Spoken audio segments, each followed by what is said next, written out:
জাতি সৃষ্টি করলেন তামাম দুনিয়া। আমার নবী যদি না হইতো, কোন সৃষ্টি না করিতো। আমার নবী যদি না হইতো, কোন সৃষ্টি না করিত।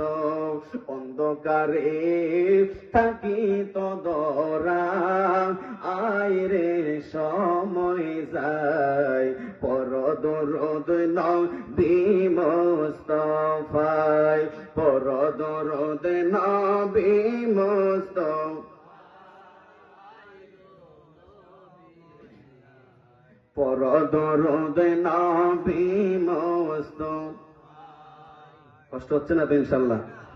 আল্লাহর হাবিব রাহমাতাল লিল আলামিন জানিয়েছেন,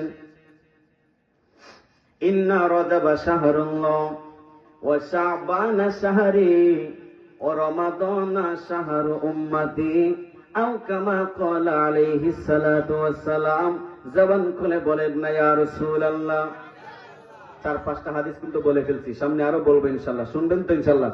কষ্ট হচ্ছে না তো? গভীর মনোযোগ। আল্লাহ রাব্বুল আলামিন হাবিব বলেন, ইন্না রাজাবা শাহরুল্লাহ, নিশ্চয়ই রজব মাসটা আমার আল্লাহর মাস। মারহাবা। কার মাস? জবান খুলে বলতে হবে কার মাস? ইন্না রাজাবা শাহরুল্লাহ ওয়া শাবানা শাহরি, আমার শাবান মাসটা হচ্ছে আমি রাসূলের মাস। মারহাবা। ও রমাদানা শাহরু উম্মতি, আর রমজান মাসটা হচ্ছে আমার উম্মতের মাস।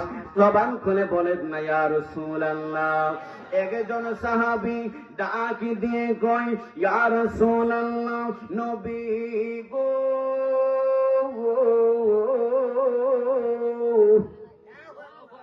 ও মায়ার নবীজি, সারাটা মাসই তো আমার আল্লাহর, কিন্তু পার্সোনাল ভাবে রজব মাসটাকে আমার আল্লাহ নিজের মাস হিসেবে কেন ঘোষণা করলেন, জানার দরকার আছে না নাই? আমার নবী ডাক দিয়ে কই, সাহাবীরা রে, ও সাহাবীরা গো, একটাই মাত্র কারণ হচ্ছে এই রজব মাসের 26 তারিখ দিবাগত রাত্রিতে এমন একটা রাত আছে গো, যেই রাত্রিতে আমার আল্লাহ এমন একটা প্রেমের খেলা খেলছি, এমন একটা ঘটনা আমার আল্লাহ ঘটিয়েছেন, যেই ঘটনা আমার পূর্বে কোন নবী রাসূলের সাথে আমার আল্লাহ ঘটাই নাই। ওই ঘটনাটা কি? আমার নবীজি জানাইয়া দিলেন, আমার আল্লাহ রাব্বুল আলামিনের পক্ষ থেকে রজব মাসের 26 তারিখ দিবাগত রাত্রি